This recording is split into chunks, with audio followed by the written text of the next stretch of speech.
Quando, pois, o Senhor veio a saber que os fariseus tinham ouvido dizer que ele, Jesus, fazia e batizava mais discípulos que João, aí abre um colchetes ou um parênteses, ou na sua Bíblia tem alguma insígnia, alguma coisa aí para te avisar que essa frase que vem agora não pertence ao texto original, foi um acréscimo para nos ajudar a compreender, e a frase é: se bem que Jesus mesmo não batizava, e sim os seus discípulos. É a explicação, porque Jesus mesmo, ele pessoalmente nunca entrou num rio, ou no mar, ou em qualquer lugar, e batizou alguém. Os seus discípulos faziam isso, porque é assim que ele quis que fosse. A partir do momento que ele começou a ensinar aquele grupo de 12 homens, ele deu a eles essa autoridade, deu a eles essa condição, dada por ele mesmo: vocês vão batizar, vocês vão pregar o evangelho, vocês vão ensinar para eles o que eu ensino para vocês, e se eles crerem, batizem, em nome do Pai, do Filho e do Espírito Santo. Jesus nunca batizou ninguém, ele nos deu, como seus discípulos, esta ordenança, e é por isso que nós fazemos desse jeito. Todos aqueles que creem, nós ensinamos a guardar o que ele nos ensinou, e em nome do Pai, do Filho e do Espírito Santo nós batizamos, simbolizando que as pessoas decidiram morrer para si mesmas, morrer para o pecado, morrer para o mundo, morrer para a sua própria vontade, e nasceram de novo para a vontade de Deus e para a glória de Deus. Porque a Bíblia diz que aqueles que creem nascem de novo, espiritualmente falando, são novas criaturas. Versículo 3 diz que ele então, porque os fariseus estavam fazendo essa confusão: ah, Jesus está batizando mais do que o João, olha, Jesus está fazendo mais discípulo que o João Batista está aqui na Judéia um tempão e só batizou tantas pessoas, agora veio esse Jesus e está batizando muito mais, porque não importa a motivação da obra, sempre vai ter alguém que vai ficar comparando com olhos carnais, quem tem mais quantidade de discípulos, quando na verdade Jesus não está preocupado com a quantidade, mas está preocupado com a qualidade dos seus discípulos. Aí, verso 3 diz que ele deixou a Judéia, retirando-se outra vez para a Galileia. Judéia é a parte sul da Palestina, de Jerusalém para baixo, Judéia. E aí, acima de Jerusalém, vem um pedacinho que é meio considerado a divisa, onde surge o território de Betel, que já é considerado o norte, e ali já é a região da Samaria, e em cima da Samaria é a Galileia dos gentios. Então é como se fosse Judéia o sul, Samaria o centro, Galileia é o norte. O que é que a Bíblia está dizendo? Jesus estava no sul, começou a fazer muito discípulo, os fariseus começaram a arrumar aquela competição ali, quem é que está fazendo mais? Ele falou: não, o meu negócio não é competição, meu negócio é cooperação, meu negócio não é quantidade, meu negócio é qualidade. Se vocês vão ficar causando essa briguinha aí, tchau para vocês, eu vou para Galileia. Verso 4: e era-lhe necessário passar ou atravessar a província de Samaria. Várias estradas, irmãos, levavam da Judéia para a Galileia, várias estradas. Uma passava pelo litoral, ia para a região da faixa de Gaza, onde está lá até hoje, o litoral de Gaza, onde antes habitavam os filisteus. Você saía da Judéia, de Jerusalém, quebrava para o lado da praia e subia, e não precisava passar em Samaria. Outras estradas atravessavam o Jordão e passavam a Transjordânia, do lado de lá do Jordão, e beirando as montanhas, rodava por fora e ia para a Galileia. Estudando os territórios, a economia e a sociedade do primeiro século, quando isso aqui aconteceu, por volta do ano 30, 31 depois de Cristo, a gente vê que para ir da Judéia para a Galileia, não é necessário passar por Samaria. Você pode passar por fora, ou pelo litoral, ou pelas montanhas. Pode. Falar com você que eu vou daqui para Guarapari, eu preciso ir no centro de Guarapari, e aí eu falo, é necessário passar por Setiba? Não, eu posso cortar por fora. Eu posso ir pela Rodossol, e antes de entrar em Setiba, eu pego o contorno, saio lá já naquela avenida, acho que é Jones dos Santos Neves, que sai na ponte, que dá no centro de Guarapari, ou eu posso até rodar mais, passar por fora, sair lá em Meaípe e vir até no centro. Ou eu posso dar a volta por aqui, eu saio aqui da Arli Santos, Lindenberg, eu pego a BR, corto por fora da BR, nem a praia eu vejo, e entro no trevo de Guarapari, lá fora, na McDonald's rodoviária, pego a Jones dos Santos Neves e me leva lá no centro de Guarapari. Não é necessário passar por Setiba. Setiba é um dos caminhos. E aí a gente sabe que os judeus tinham um problema com os samaritanos. E esse problema é oriundo e originado no passado, quando o reino se dividiu. E no mês passado, em outubro, nós aprendemos demais aqui, por causa da vida do rei Josias, sobre essa divisão dos reinos. As 12 tribos de Israel viraram um só reino, unido, dividido nesses territórios, mas unido em termos de nação, e tiveram 3 reis, que reinavam em toda a terra: Saul, Davi e Salomão. Cada um reinou um período de 40 anos.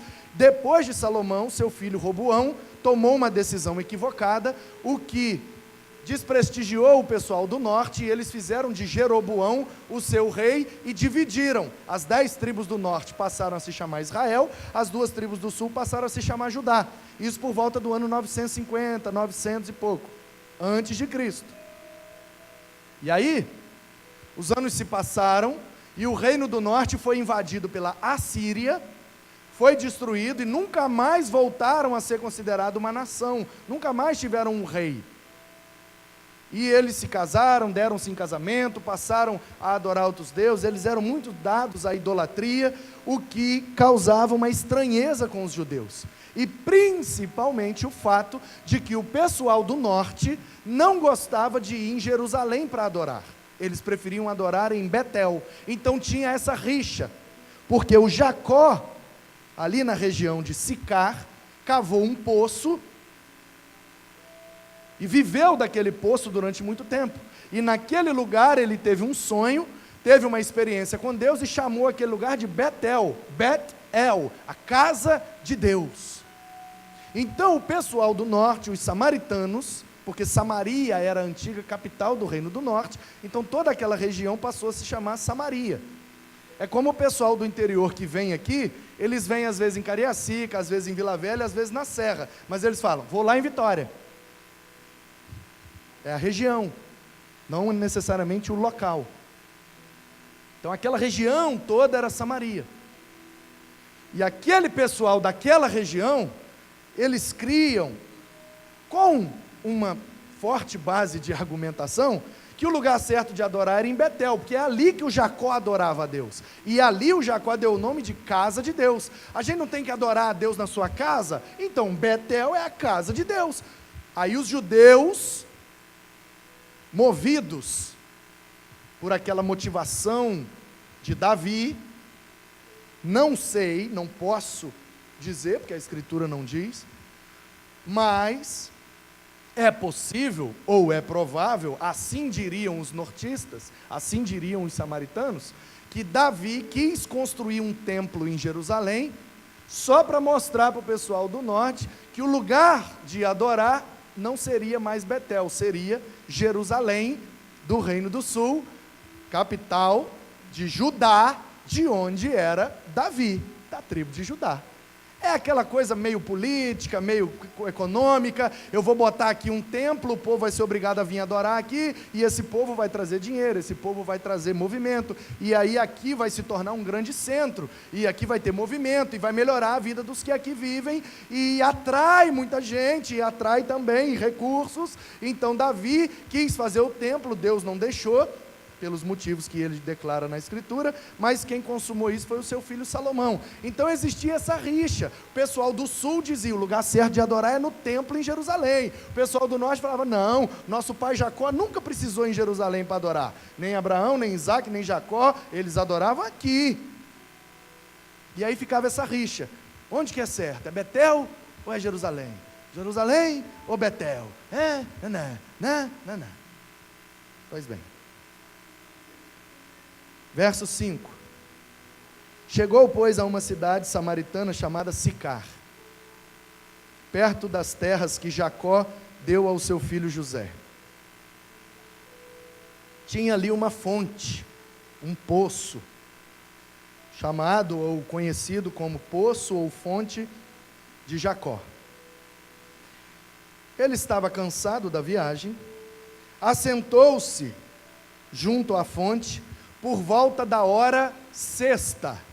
Estou lendo o final do verso 6. Aliás, desculpem, está errado. Do versículo 6. A gente repete umas coisas e não reflete, e a gente vai propagando alguns equívocos. É um texto narrativo, então não tem verso, é versículo.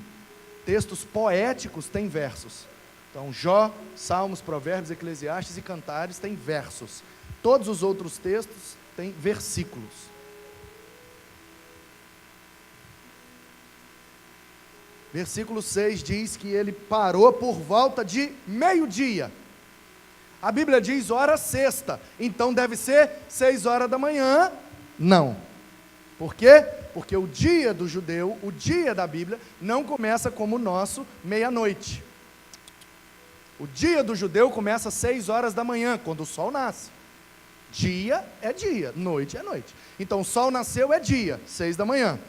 Sol se pôs, acabou o dia, 6 da tarde. Então de 6 da manhã às 6 da tarde é o dia do judeu, que tem 12 horas.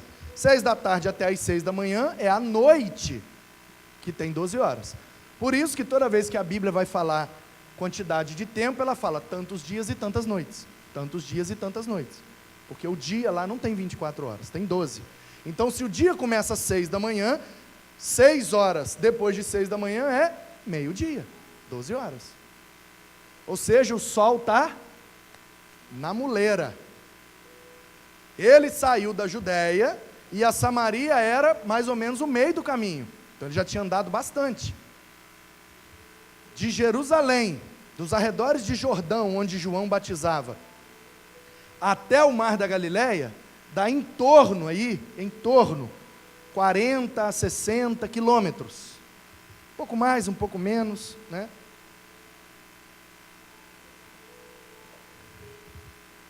Então nós estamos falando de, ele já tinha andado aí 20, 30, talvez uns, de Jerusalém até Sicar, Betel, é isso aí, uns 20, 30 quilômetros. Ou seja, daqui até quase a metade do caminho para Guarapari, daqui até lá no pedágio mais ou menos, um pouco depois, 30, 40 quilômetros, quase daqui em Setiba, é um chãozinho bom. Ou seja, meio dia de viagem, não sei se ele saiu de lá de manhã, mais ou menos umas 6 horas caminhando, ou seja, tinha andado bastante, e era meio-dia, o sol está quente. O que é que acontece meio-dia? Uma pessoa que está caminhando e viajando, andando, dá sede, ele viu ali o poço, bora beber água. Nisto, verso 7, versículo 7, está vendo como é que é difícil? É difícil largar uns troços que garra na gente, igual o petróleo, troço garra, a gente limpa, tem uns troços que garra. Tá bem que tem umas coisas que são inofensivas, outras nem tanto, mas a gente tem que se desvencilhar delas, tem que exercitar. Versículo 7, nisto o que? Ele está na beira do poço para beber água, meio-dia, ele está viajando a pé, está com sede. Veio uma mulher samaritana tirar a água. Disse Jesus para a mulher: me dá um copo d'água aí. Tem como você me dar um copo d'água? Aí o João explica, no versículo 8: pois seus discípulos tinham ido à cidade para comprar alimentos. O poço fica mais perto da beira da estrada. Ele não fica no centro da cidade, ele fica afastado. A cidade mesmo fica lá para dentro, afastado. E aí, quando chegou ali no poço, Jesus falou: vou ficar aqui, tomar uma água aqui. Então nós vamos ali comprar comida, meio-dia, é hora de almoçar também. Então eles foram lá comprar comida, e Jesus está lá, a mulher chegou. No que a mulher chegou, Jesus, ei, você vai pegar água aí? Vou. Você me dá um golinho? Então, versículo 9, disse a mulher samaritana: como sendo tu judeu, pedes de beber a mim, que sou mulher samaritana? Aí vem agora um outro colchetes, ou parênteses, ou explicação aí na sua Bíblia, que não está nos originais. É um acréscimo para nos ajudar a entender. Porque os judeus não se dão com os samaritanos. E eu já te expliquei por quê. A mulher não entendeu aquele pedido de Jesus. Por que que ela não entendeu? Primeiro, judeu não fala com samaritano. Segundo, homem não fala com mulher. Não uma desconhecida em público. Faz parte da cultura deles. Então, por enquanto aqui, a mulher está chocada, porque Jesus já está quebrando de cara 2 paradigmas. Ele é um judeu falando com um samaritano. Mas esse samaritano é uma mulher, então ele está quebrando um outro paradigma. Ele é um homem falando com uma mulher. E ela pergunta: como que você está me pedindo água? Você não percebeu que eu sou uma mulher samaritana? Versículo 9. Jesus disse à mulher samaritana, disse a mulher samaritana, versículo 10, replicou Jesus: se conheceras o dom de Deus, e quem está te pedindo água, você que me pediria água, dá-me de beber, tu lhe pedirias, e ele, no caso de Jesus falando dele mesmo, né? Deus, através dele, daria para ela água viva. Para nós que moramos na beira da praia, água viva é um bicho. Aquilo é um animal, meu amor? Água viva é um animal? Menino. Aí, pega agora, pega. Água viva é um animal? É? De qual classe? Quinidário. Benefício de ser casado com uma bióloga. Sabe que uma vez eu estava interpretando um texto da Bíblia, estava com uma dificuldade doida e não estava encontrando resposta. Quando Jesus falou: vocês são o sal da terra, se o sal perder o seu sabor, se tornar insípido, perder a capacidade de salgar, ele não serve para mais nada. Isso me encafifou minha cabeça e eu falei: como assim Jesus disse isso? Sal não perde a capacidade de salgar. Sal é um alimento imperecível. Você bota 1 quilo de sal na prateleira, daqui a 50 anos você chega lá, abriu o pacote, está salgado, é imperecível. Eu falei: como é que Jesus falou isso? Que o sal perde a qualidade de salgar, a capacidade de salgar? Como que é isso? Aí eu perguntei para ela: meu amor, será que ela também, além de bióloga, para esfregar na nossa cara, ela é formada em química? E aí eu falei: como que um sal pode perder a capacidade de salgar? Não é cloreto de sódio? NaCl? Eu fiz cálculo estequiométrico, mano. Tá pensando o quê? Aí ela virou e falou para mim assim: deixa eu pensar aqui. Aí ela procurou nos livros dela lá, pesquisou e veio com a resposta para mim. Ela falou: amor, eu acho que é o seguinte, o sal dos tempos de Jesus, lá do mar Mediterrâneo, ou do mar Morto, ele não é cloreto de sódio, não é NaCl igual o nosso aqui, ele é cloreto de potássio, ele salga também, mas ele perde com o tempo a capacidade. Pá! Top demais. Aí, Jesus disse que se a mulher soubesse quem ele era, era ela que pediria água para ele. Está entendendo, né? Jesus pediu um copo d'água para a mulher, água física, H2O. A mulher travou, bugou, ela falou: eita, como é que um judeu está pedindo água para o samaritano? Como é que um homem está pedindo água para uma mulher? Isso não pode.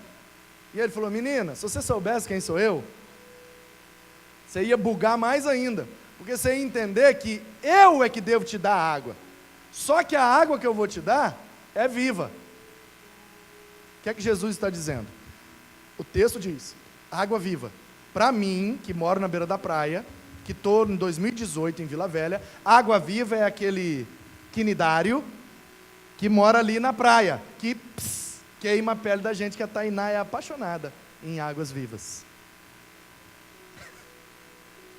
Ela é alérgica e quando pega ela, ela vira a Fiona. Pois bem, será que Jesus está dizendo para aquela mulher que ele ia pegar esse quinidário que habita no mar, que queima a pele da gente, e ia dar para ela? Vou te dar água viva. Acho que não, pouco provável.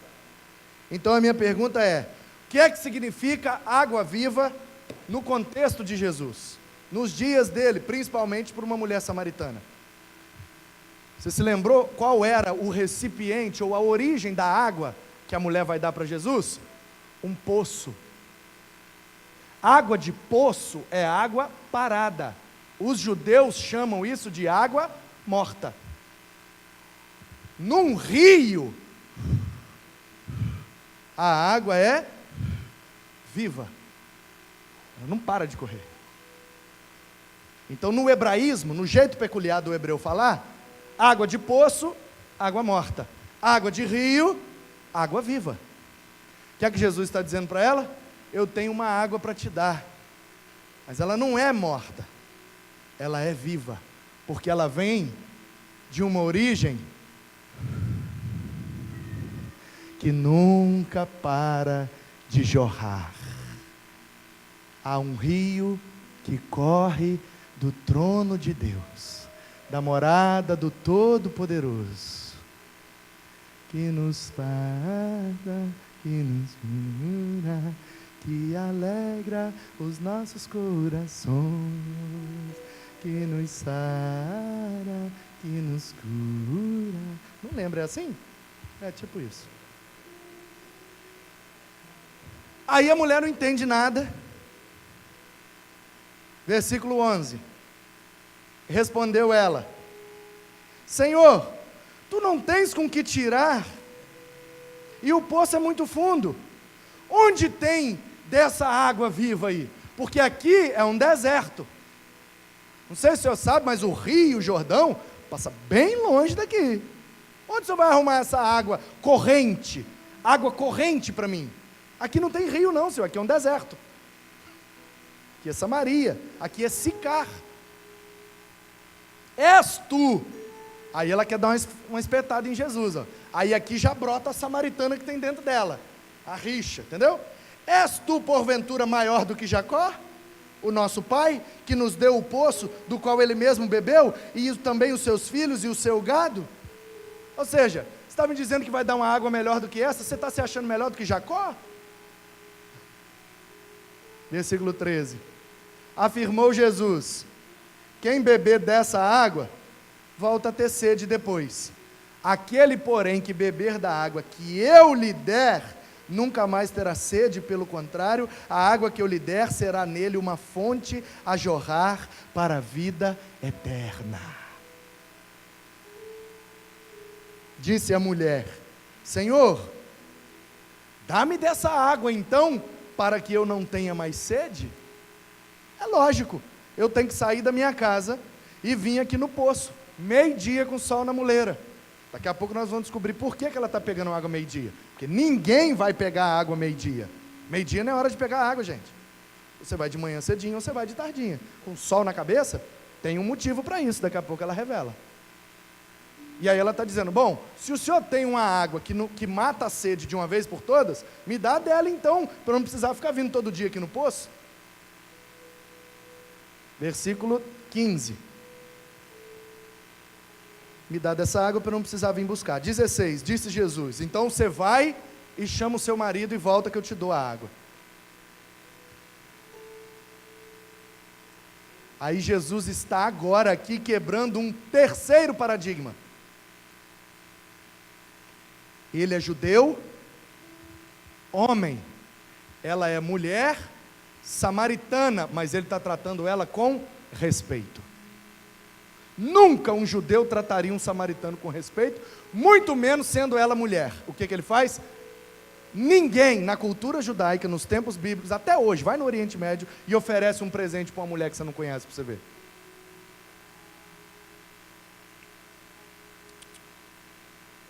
Ninguém dá nada em público para uma mulher, a não ser que ela esteja acompanhada do seu responsável. Sendo casada, o responsável é o marido. Ah, eles eram machistas, é a cultura deles, patriarcal. Chame você do que você quiser. Eu estou lendo o texto no tempo em que ele foi vivido. Isso aqui não foi em 2018, em Vila Velha. Isso aqui foi na Palestina do século I. Faz favor de respeitar a cultura dos caras. Chama o seu marido e volta. Aí a mulher falou, eu não tenho marido. Aí Jesus, ora, está falando a verdade. Você não tem marido mesmo não, porque os 5 que você já teve, você não casou com nenhum deles. E esse que você está agora, você também não casou. Você mora com ele, mas ele não é seu marido.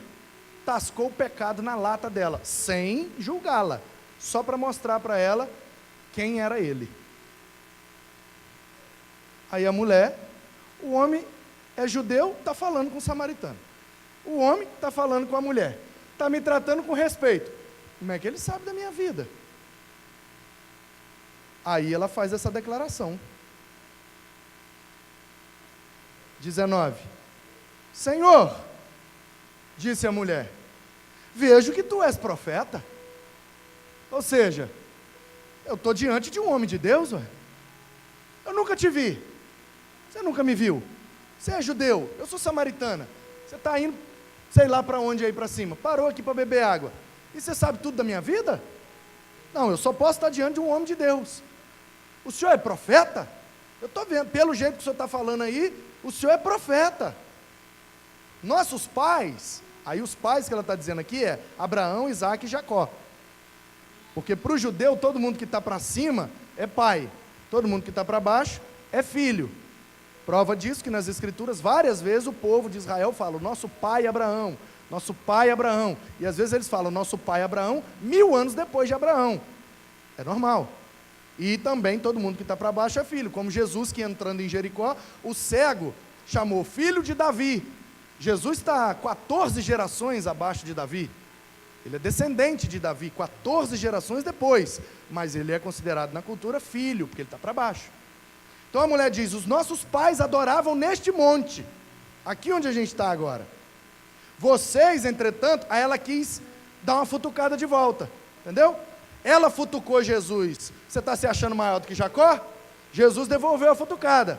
Vou te tratar com respeito, mas eu sei da sua vida, você já teve 5 homens e esse que você está com ele agora nem é seu marido. Talvez, não está no texto e eu estou te falando, é por isso que você está vindo pegar água meio-dia, porque você é uma mulher que não tem o respeito da sociedade, então você quer evitar o convívio com as outras pessoas, aí você vem meio-dia, porque meio-dia é a hora que o posto está mais vazio, porque é quente, sol quente. Então você não quer encontrar as pessoas, porque você tem vergonha da sua situação matrimonial errada. Aí o que você faz? Você vem meio-dia, que é o horário que o posto está mais vazio, de pessoas, não de água. Aí futucou, aí a mulher futucou agora de volta. Peraí, estou entendendo, né? Você é profeta, mas deixa eu te falar um negócio. Os nossos pais, Abraão, Isaac e Jacó, adoravam aqui, em Betel. E vocês dizem que o lugar certo de adorar é em Jerusalém. Versículo 21, disse Jesus, mulher, pode crer. Jesus falava gíria, gente? Está escrito aí, ó, pode crer. Que a hora vem, quando nem neste monte e nem em Jerusalém adorareis ao Pai. Vocês adoram o que vocês nem conhecem, nós adoramos o que conhecemos, porque a salvação vem dos judeus. Aí aqui, meu amigo, é debate de cultura e genética. Qual é o povo mais top? Do norte ou do sul? Aí aqui agora aflorou, e Jesus está, pá. Só que ela acha que Jesus está como todo judeu normal, debatendo teologia com ela. Quem é o mais perto de Deus? Os judeus ou os samaritanos? Só que Jesus está falando de uma outra coisa, de algo eterno. 23. Onde está baseado o nosso tema. Mas vem a hora, e já chegou, em que os verdadeiros adoradores adorarão o Pai em espírito e em verdade, porque são estes que o Pai procura para seus adoradores.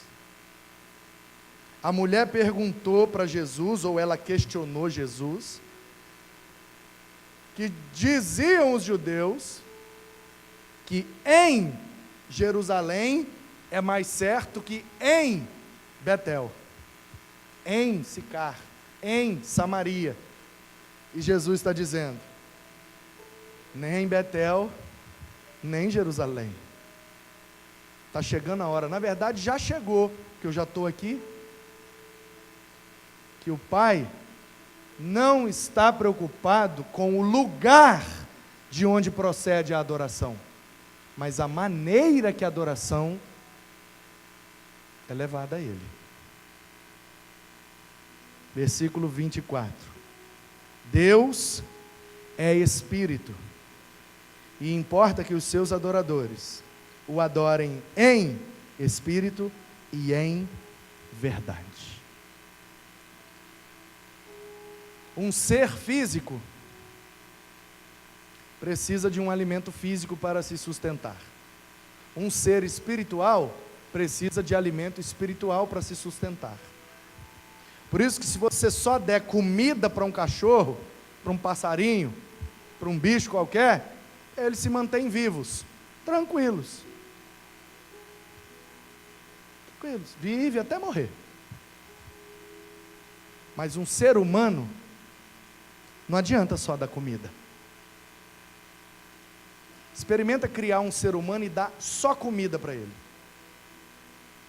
Não dê palavras, não dê gestos, não dê abraço, não dê beijo, não dê carinho, não dê educação, não diga para ele o que é certo e o que é errado e deixa ele crescer, só dá comida para ele e veja o animal, o monstro que vai surgir. Porque os seres humanos são seres espirituais. Nós não somos um corpo, nós estamos num corpo. O corpo físico não é o que nós somos, é onde nós habitamos. O que nós somos de fato é o que somos espiritualmente falando. É nossa alma, é o nosso espírito, é aquilo que de Deus foi colocado em nós. E nós cremos no criacionismo que Deus é quem criou tanto o corpo quanto o espírito e soprou desse espírito em nós, dentro de nós, e nos deu a capacidade de reproduzir isto, e de Adão até nós surgimos seres espirituais. Espirituais. O que eu sou é invisível. O que você é invisível. O que eu vejo de você e o que você vê de mim é o que eu permito que você veja, e o que eu vejo de você é o que você permite que eu veja. Porque eu posso chegar para você e perguntar, está tudo bem? E você falar, tudo bem. Está nada bem. Está lá dentro. Você pode disfarçar com um sorriso. E eu vou ver o sorriso e entender, ok, tudo bem. Porque eu não tenho capacidade de ver o Espírito. Mas a Bíblia diz que Deus nos sonda e nos conhece. Conhece o nosso interior. E antes que a palavra chegue à boca, antes que o sorriso se abra nos lábios, Ele já sondou e viu, não está nada bem. A Ele não se engana, porque Ele é Espírito, e Ele é onisciente, sabe tudo e sabe antes. Como enganar um Deus que sabe todas as coisas? Eu posso enganar você, você pode me enganar, mas a Deus não enganamos. Portanto, quando Ele recebe adoração, Ele assim o faz, pela sua onisciência. Ele agora está aqui, e aliás, não só aqui, como em todo o planeta, onipresentemente, de maneira onisciente, sondando todas as pessoas, e sabendo exatamente o que se passa dentro de cada uma das 7 bilhões de pessoas que estão vivas nessa hora.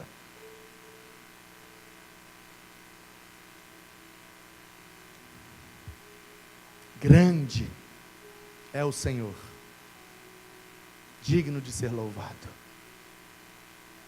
infinito, eterno, todo-poderoso. É esse ser que nós adoramos, um ser que está aqui, que está no seu trono, que está no controle do universo, que está também no meu coração, que fala na minha mente, que toca meu ser e que está aí em você, em todos os lugares, ao mesmo tempo, vírgula, caso haja necessidade ou propósito, Ele vai se manifestando, Ele vai sondando, Ele vai colhendo até mesmo os gemidos do nosso coração, como uma oração ou como um ato de adorá-lo. Portanto, há um Deus onisciente, onipresente e onipotente, impossível enganar. Você pode enganar a mim, você pode enganar a Alessandra Rangel, quando você ali no primeiro banco levanta sua mão e diz aleluia, e ela aqui olha e fala, olha, o povo está adorando, mas às vezes a sua aleluia foi da boca para fora, foi movido e gerado pelo ambiente em que você está. Talvez aquilo não brotou no íntimo do seu ser como um ato de adoração a Deus e aleluia, que significa louvai ao eu sou, aleluia, louvem ao eu sou, ao já, Iá, Yuhei, eu sou. É isso que significa aleluia, louve a Deus.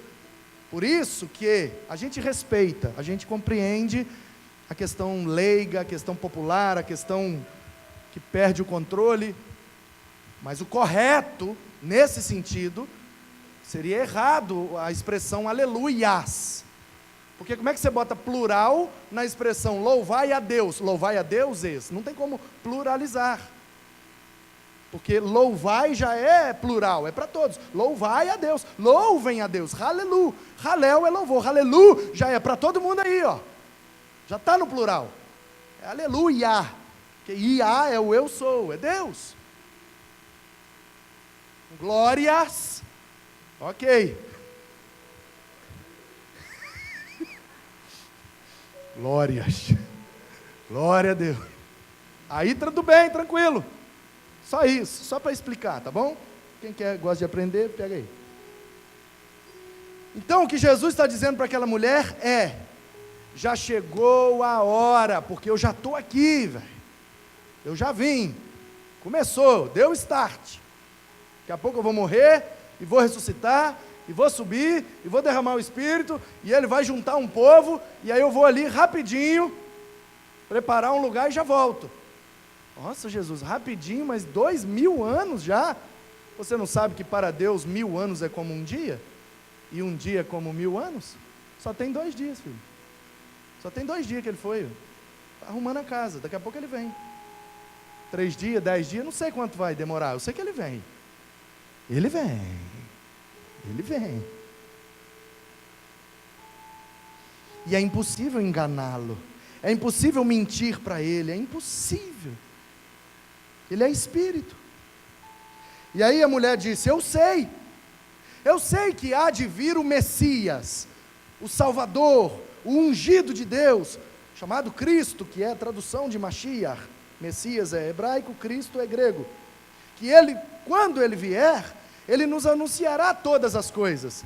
Disse Jesus, eu sou. Eu que falo contigo.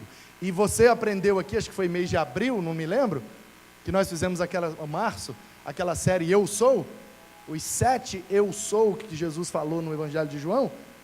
Eu sou é uma expressão que só pode sair da boca de Deus. Por isso que os fariseus ficavam escandalizados quando Jesus batia no peito e dizia, eu sou o pão da vida, eu sou a luz do mundo, eu sou, antes de Abraão, eu sou. Aí o fariseu olha e fala, que isso? É uma heresia, é uma blasfêmia, ele está se achando quem? Um Deus? E Jesus, simples assim, isso mesmo. E aí Jesus se revelou para aquela mulher. Neste ponto, chegaram os seus discípulos, trazendo a comida. Você lembra, né? E se admiraram de que estivesse falando com uma mulher. Os discípulos preconceituosos, que vivem naquela rixa de judeu, samaritano, quem é melhor, quem é melhor. Aí eles vão lá comprar comida. Quando eles voltam, eita, Jesus falando com a mulher samaritana. Que isso, ele endoidou agora? Não, aí é demais para nós, que isso? Todavia, nenhum lhe disse que perguntas, ou por que falas com ela? Ou seja, eles ficaram espantados, mas não futucaram não, porque sabe que futucou o mestre, ele toma lapada. Por que, Jesus? Ele já ia dar logo de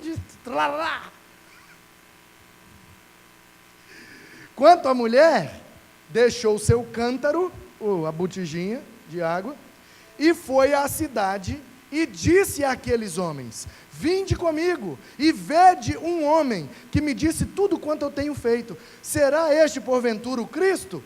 Saíram, pois, da cidade e vieram ter com ele. E isso aqui me deixa apaixonado por essa mulher, porque eu vejo o quanto ela era vítima de preconceito, o quanto ela era desprezada, o quanto ela era menosprezada. É mulher, samaritana, e está no 6º marido e nem casou com ele ainda. É uma prostituta, mulher, prostituta, samaritana. Na cultura dela, ela não vale nada. E Jesus trata ela com respeito, se revela a ela, e ela fala: só um minutinho, que eu vou virar uma missionária. E aí ela vai na cidade e fala: eu encontrei o Cristo, eu encontrei o Messias, ele se revelou a mim, é um profeta de Deus, ele sabe tudo da minha vida, e ainda assim me tratou com respeito. Vamos lá para vocês conhecê-lo? E a Bíblia diz que os homens da cidade saíram com ela ao encontro de Jesus. Quantas conversões não aconteceram nessa ocasião? Nunca saberemos. O que eu sei é que esta mulher saiu de desprezada para missionária, imediatamente, ao crer em Cristo. Meu querido, diante de Deus, só tem duas realidades: ou você será desprezado, ou você será missionário. Quem és tu? Desprezado ou missionário? Porque ou você é um missionário, ou você é um campo missionário. Ou você prega o Evangelho, ou você é alvo da pregação do Evangelho. Para aqueles que são pregadores, vamos nos inspirar na história dessa mulher, e em espírito, em verdade, sermos missionários, sabendo que éramos desprezados, mas nele mudamos de identidade. Ele mudou a nossa natureza. O que era pecaminoso se tornou eterno. O que era morto, como as águas do poço, se tornou vivo, como um grande rio de água corrente, que corre para a eternidade. Oh glória! Oh aleluia! Ele mudou a nossa história. Era uma vez alguém na beira de um poço com vergonha da sua vida. Encontrou Jesus e se tornou uma missionária. Era uma vez um skatista, maconheiro, vagabundo, que se tornou um missionário. Era uma vez um alcoólatra, era uma vez um mentiroso, era uma vez um brigão, era uma vez um violento, era uma vez um cachaceiro, era uma vez, porque depois de se encontrar com ele, nos tornamos todos missionários. Ele está aqui nessa noite, meu irmão. Quem é você? Desprezado ou missionário? Porque a Bíblia diz que naquele dia, ele há de desprezar alguns que serão diante dele e dirão: mas eu fiz isso e aquilo outro em teu nome, mas eu fui nos cultos, eu dei o dízimo, mas eu até levei uma pessoa para a igreja, ela se converteu e batizou, e ouvirá de sua boca: mas eu não conheço você, saia da minha presença. Mas aqueles que genuinamente, verdadeiramente, têm a sua natureza transformada, nascem de novo, saem de um poço de água parada e mergulham num rio de água viva, a estes ele dirá: vinde, benditos de meu Pai, herdai aquilo que vos está preparado desde a fundação do mundo. Oh glória! Eu tenho certeza, apesar das minhas falhas, apesar, entre aspas, dos meus 5 maridos, do meu 6º marido, apesar dos meus pecados, apesar do quão desprezado eu fui, eu sei que nele eu me tornei um missionário, eu sei que nele eu herdei a vida eterna, eu sei que nele rios de águas vivas brotam em meu interior, e eu não tenho mais sede, por isso eu não bebo cerveja, porque eu não tenho sede.